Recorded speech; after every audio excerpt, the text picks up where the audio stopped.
Welcome back and thank you for joining me again. In this video, we will continue exploring the reciprocals of quadratic functions. This time, we'll focus on a quadratic function whose reciprocal has two restrictions. The graph that you should see here on the grid is a graph of a quadratic function g of x equals x minus 1 times x plus 3. As you can see, this is a quadratic function. It has two x-intercepts at x equals negative 3 and at x equals positive 1. So as we have mentioned in the previous parts of this lesson, wherever the quadratic function will have its zeros, the reciprocal would be 1 divided by 0, and the graph will produce a vertical asymptote. As a result, in this case, we will have two asymptotes. So one asymptote will be at x equals negative 3, and another one at the next x-intercept at x equals 1. Always remember to label the asymptotes by their equations. Next, we will discuss the shape of the graph of the reciprocal. Now remember that the asymptotes will divide the domain of the function, we're talking about the reciprocal again, into three sections. So negative infinity to negative 3, and then negative 3 to positive 1, and from 1 to infinity. So we will revisit each part of the domain or each section of the domain and see how we can reciprocate the graph of the given function gx. So as you can see in here, from negative infinity to negative 3, the graph of this parabola is going down. What that means is that when you reciprocate this decreasing graph, it will produce an increasing graph. So, and the way this is going to work, or the way we want to graph it, is by simply looking at some important points. So one of the more important points on the graph would be always the point where the parabola has a y value of 1, because when you reciprocate 1, then the reciprocal will be equal to 1. So this is going to be a point on the graph of the reciprocal as well. Now, the next point I want to reciprocate here is this one at x equals negative 4, y is 5. So at this point, the reciprocal will have a value of 1 over 5. So the way that this graph can grow then is by getting closer to the asymptote. Now remember that the smaller the y values become, remember, as we get closer to the x-intercept of the parabola, the y values are slightly above 0, say for example 0.001. So when you reciprocate 0.001, you get a number very large, comparably obviously, and that would be equal to 1000. So that means that the graph will increase, and the closer we get to the vertical asymptote, the greater the y values will become. And obviously the graph cannot intersect the asymptote, the vertical asymptote. Now, on the other hand, as the y values increase to infinity, then the values of the reciprocal will become 1 divided by infinity, and 1 divided by a very large number will be a number very close to 0, never 0, but very close to it. So we're going to say that the graph will approach the x-axis. This is where the y values are 0, but it will never cross it. Now, in a similar way, we're going to reason about the next arm of the parabola. So we're going to start with the domain 1 to infinity, or I should say continue with the domain 1 to infinity next. And that is because we want to see if there is any connection in the behavior of these two functions here, these two parts of the function here. So in a similar way, we're going to say at this point, y value is 5, the reciprocal will be 1 over 5. At this point in here, the y value is 1, it will stay equal to 1, the reciprocal 1 is 1. At this point here, that's not a point, but as the y values increase to infinity, the values of reciprocal will become very close to 0. And we're going to continue drawing the graph this way, getting closer. Make sure that you make a smooth curve. I don't like this curve that I just drew here. So I'll make it look a little better. As you approach infinity for the given function, then the a reciprocal will approach 0, and we mentioned this in the previous videos, that would be a 0 plus, which indicates that it's slightly more than 0. And in a similar way, for these points where the y values get very close to y equals 0, then the reciprocal will become very, very large. So we're going to make sure that the graph goes nicely and smoothly, closer and closer to the vertical asymptote without touching it.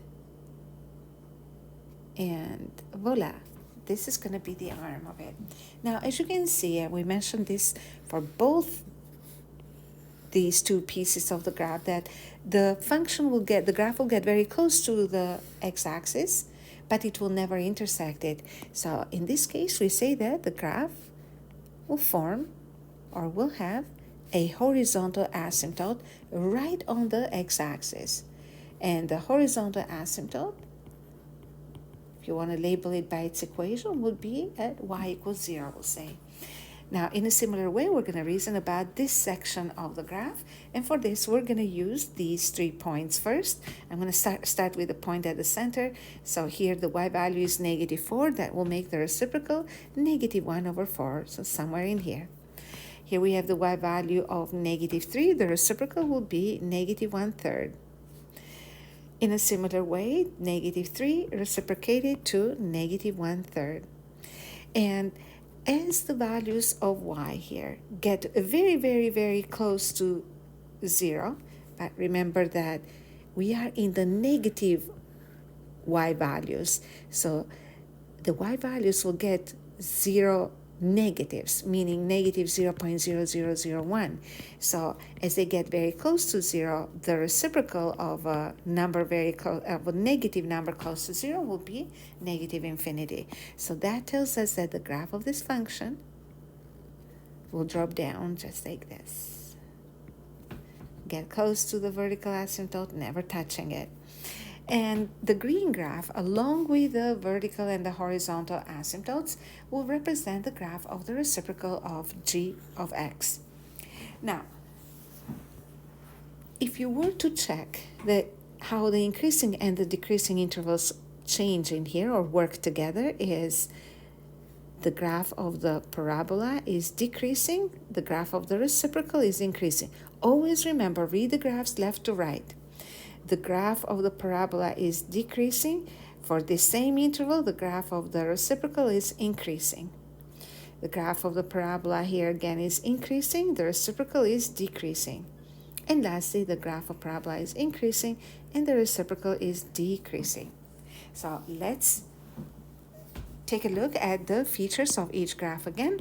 So we have the x-intercept for the parabola at -3 and at +1. This is where the graph of the reciprocal will have the vertical asymptotes right at x equals -3 and at x equals +1.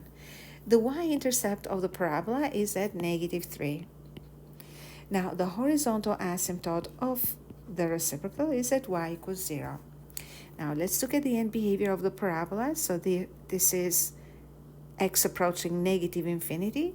Y will approach +infinity, and similarly, x approaches +infinity, y will approach infinity. It's an even degree polynomial function.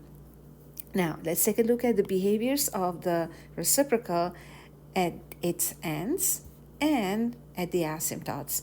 So as x approaches infinity, here is x approaching infinity, the y values of the reciprocal will approach 0, but a little bit more than 0, 0 plus.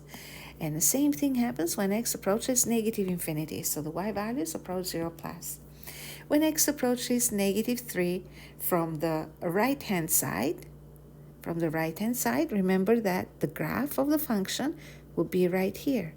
So that means that the values of y are going down to -infinity. And as x approaches -3 from the right-hand side, from the left-hand side again, so from the left-hand side, then the y values, as you can see, are approaching infinity. Now, next we have the vertical asymptote at 1.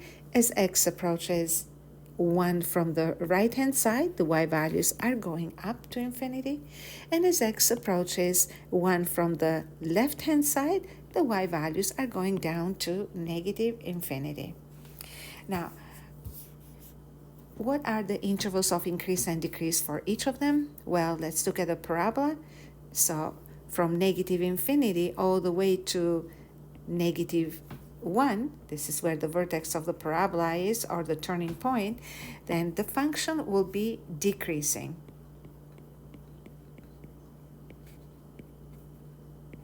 And from negative 1 to infinity, parabola is increasing. Now remember, we won't consider the turning point in either increasing or decreasing interval, and that is something that we will discuss by the end of this course when we talk about the rate of change. Now, for the reciprocal function, we're going to say that it is increasing from negative infinity to negative 3, and it is increasing from negative 3 all the way to negative 1.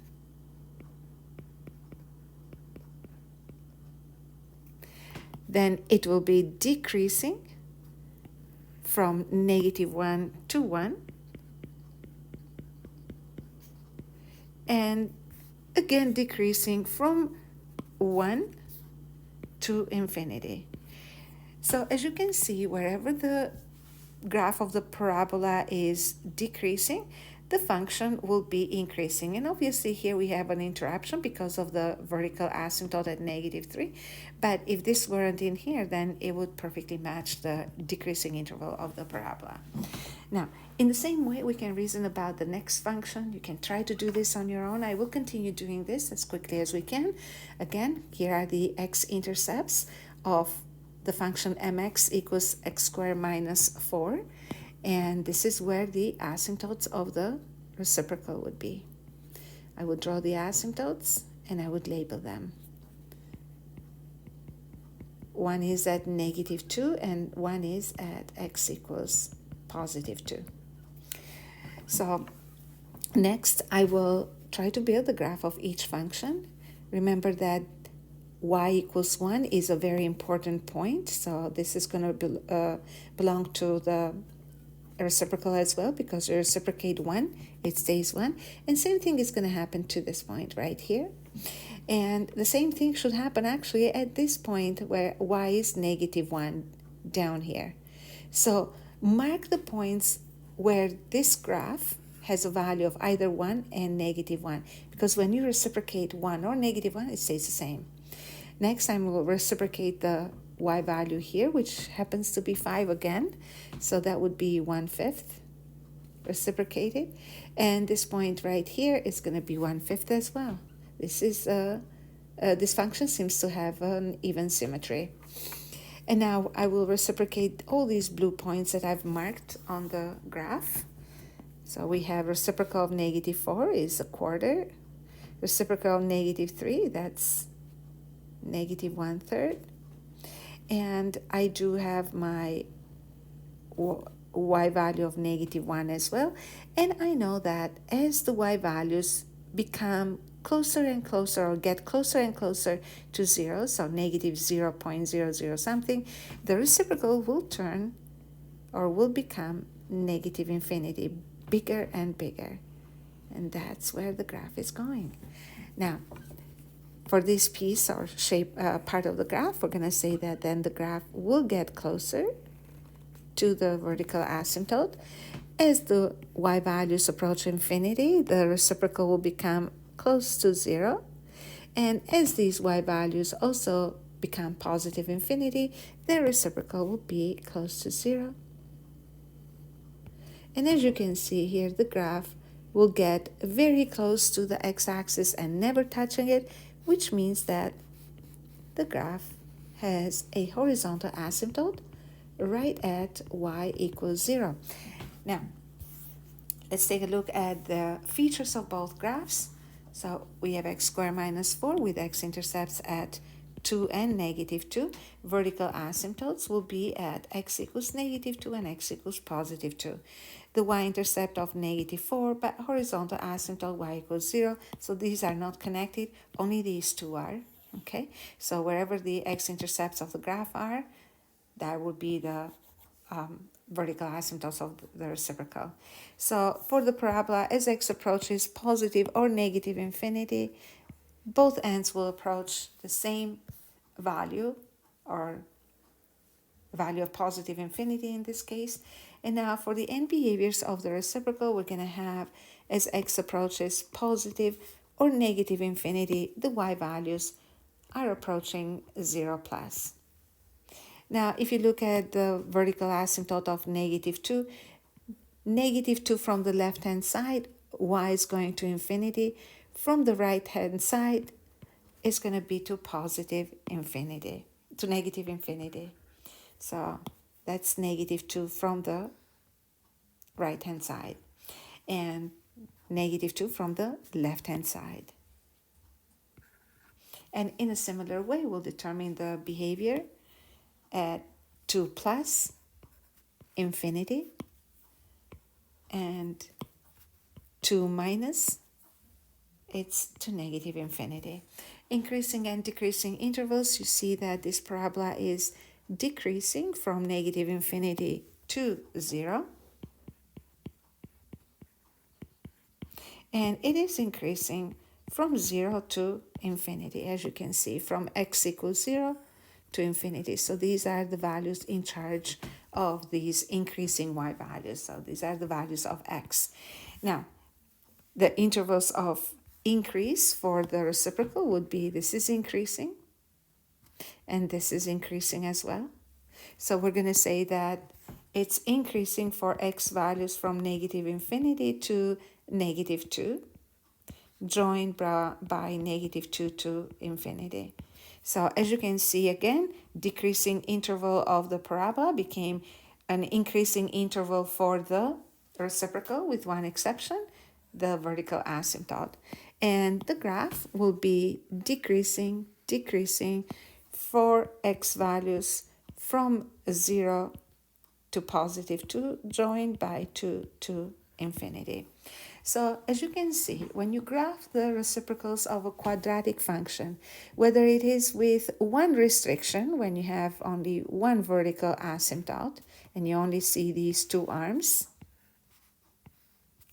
or when you have two restrictions on the reciprocal of a quadratic, where you get those two arms that we get in the one restriction, but you also get something in between the two vertical asymptotes. Notice how the horizontal asymptote remained the same. And this is something that I discussed to more extent in lesson 2 of this unit. So it's already posted. So please visit. It is very important to learn and understand how asymptotes are formed, because it makes the graphing of the function of reciprocal functions and rational functions in general a lot easier in understanding, no matter what the degree is. The point is that in both cases, or in all cases that we have seen so far, the vertical asymptotes would be at x equals whatever the restricted values are. If they have one restriction, one vertical asymptote, two restrictions, two vertical asymptotes, and so on, whereas the horizontal asymptote will always be exactly at y equals 0. Now, our next and last topic with reciprocals of quadratic is the case when the quadratic has no restrictions. So let's take a look at our first example. So we have the function y equals x squared plus 0.5, and we want to build the graph of the reciprocal 1 over x squared plus 0.5. So I've drawn the graph of y equals x squared plus 0.5, and we're going to build together the reciprocal. Now, as you can see in here, this function has no x-intercept. So what that means is the y values will never become 0 no matter what x is. So that means that the graph will not have any vertical asymptotes. So what we're going to do then is try to build the graph by reciprocating the important points. And I marked 5 points on the parabola. So here the x value is 0.5. The reciprocal of 0.5 is 2. So this will be a point on the graph of the reciprocal. Now at this point in here, the y value is equal to 1. So that means that these two will be points on the graph of the reciprocal as well. At this point right here, we have the y value of 1.5. So 1 divided by 1.5 is going to be a smaller number. So if you go 1 divided by 3 over 2, right? So 1.5, that would be like 2/3. So somewhere in here. And as you can see here, in this case, we have even symmetry. So we can confidently just draw the same points on with same y values on both sides of the y-axis. Now, this point in here has the y value of about 4.5. So the reciprocal is going to be equal to 4.5 is 9 over 2, so 2 over 9. So it's going to be a number very close to the x-axis. And this point in here, it's not a point really, but this one here indicates that the arrow indicates that y is approaching infinity, which means that if we kept going, then the y values will approach 1 divided by a very large number, which we now know it's 0. And now in the same way, we're going to do this as well, the other side. Now we're going to connect all these points in a nice smooth curve. Now, as you can see in here, we're connecting these two together. Now, when the function decreases, this one must be increasing, but the decrease is not constant in a way. So what that means is that when you reciprocate this is going to make a little bit of a curve in here. So it looks like a bell curve actually, if you have gone through data management already. And this would be the graph of the reciprocal of a quadratic with no zeros. Now, notice how the graph of this function will never intersect the x-axis. The y values will never become 0, which means that it does have an asymptote, a horizontal one. And still the horizontal asymptote is at y equals 0. And I want to invite you thinking about why is the horizontal asymptote always at y equals 0. So keep an eye on the numerator. That can be a clue. Now, no x-intercepts for the quadratic, no vertical asymptotes for the reciprocal. The y-intercept for the quadratic happens to be at 0.5. We have a horizontal asymptote here at y equals 0. As x approaches plus and minus infinity, quadratic goes to infinity. And for the reciprocal, as x approaches infinity or negative infinity, the y values are floating just above x-axis, so they are 0 plus. Intervals where the function is increasing or decreasing, here is the function decreasing. The quadratic is decreasing for x values from negative infinity to 0. And that will make an increasing interval for the reciprocal. On the other hand, quadratic increasing from 0 to infinity will produce or will make a decreasing interval for the reciprocal, because increasing quadratic, decreasing reciprocal. Now, in a similar way, you can think about the next example where you're given the graph of negative x squared plus 4x minus 5. So this is drawn here for you. And you will have to determine the graph of the reciprocal. So the idea will remain almost the same. What you're going to see here in this case is, I'm just going to plot the points. So wherever the y value is -1, it will stay -1 for the reciprocal, right? And here the y value of -2 translates to -1/2 for the reciprocal. Same for the other point here, so -2, -1/2. As the y values approach negative infinity at both ends, the reciprocal will approach 0 at both ends. And that will form sort of the same graph as we had before. But this time, I'm trying my best here. It's always the left side and the right side never look the same. But we're trying our best. As you can see here, we have a horizontal asymptote. That will be the x-axis that this graph is not intersecting. And we're going to write the equation of it as well to label the asymptote. Remember, asymptotes are part of the graph. So we cannot actually say that we have drawn the graph without drawing its asymptotes. It's not complete because they transform with graphs as well. Now, next we are looking at the features of the function. So x-intercept for the quadratic is none. And vertical asymptotes, none. The y-intercept here in this case is -5. Horizontal asymptote here is at y equals 0 as always. Now let's look at the end behaviors. -∞ for the parabola and 0- we're going to say for the reciprocal because the y values of the reciprocal are getting very close to 0, but on the negative side on the of y values equals 0. So that's why we're going to call them the 0-. Now, wherever the parabola is increasing, the reciprocal is decreasing, as you can see. So that happens for x values from -∞ to +2.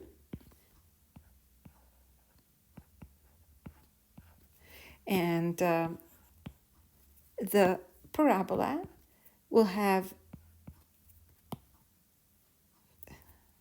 sorry, I made a small error that I have to, here we go. So I placed them in the wrong spots, that's all. So this is, the parabola is increasing from -∞ to -2 to +2. And the graph of the reciprocal is decreasing. So we're going to write it right here. And if the parabola is decreasing from 2 to infinity, the function is of the reciprocal of parabola will be increasing from 2 to infinity. So these are all the graphs of reciprocal functions.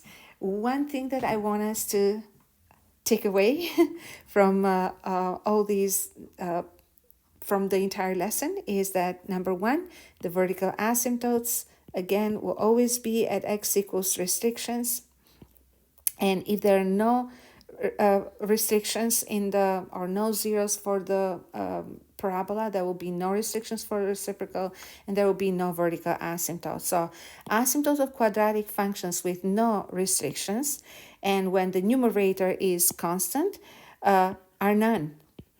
But the horizontal asymptote will always be at y equals 0. So in addition to the lesson, I have created this reflection sheet for us so that you can write down the things that you learned. So after you watch the video or after you practice questions, but ideally after you learn a lesson, it is important to reiterate one more time, to go over one more time what you've learned. Learning is a complicated and a funny process. First of all, you have to know what works for you. But there is also a general, method of learning, which is you're introduced to a concept. You want to listen to it carefully to make sure you understand all the connections. And then you have to go over all the steps in a process on your own. And I'm talking about any kind of problem that you're solving in math or any new concept that you're learning. And once you have, or you think that you have understood the entire concept and all the connections and all the steps and how they work together, it is very important that you write down the rules that you've memorized, because that solidifies your learning, and that's what helps build thinking skills. Like, thinking skills are not built in one day. So they are built through patience and reflections. So there you go. As always, thank you for learning with me, and I will see you next time. You do have some practice questions in here. If you want to practice, you're more than welcome to. And you can stop the video if you want to continue with the practice questions, and you have the answers. Now, I also made a set of thinking questions for this lesson. Very interesting to do. I made quite a few actually, and they look similar, but they're not exactly the same. Every question will bring out something new. So please try them and see how far you can go, and think about the better or the best answers possible. You do have an answer key, but for the practice sheet in here. But if you want to actually test your thinking and test your answers, use technology, use Desmos to learn and understand them better. And as always, again, one more time, thank you for learning with me, and bye for now.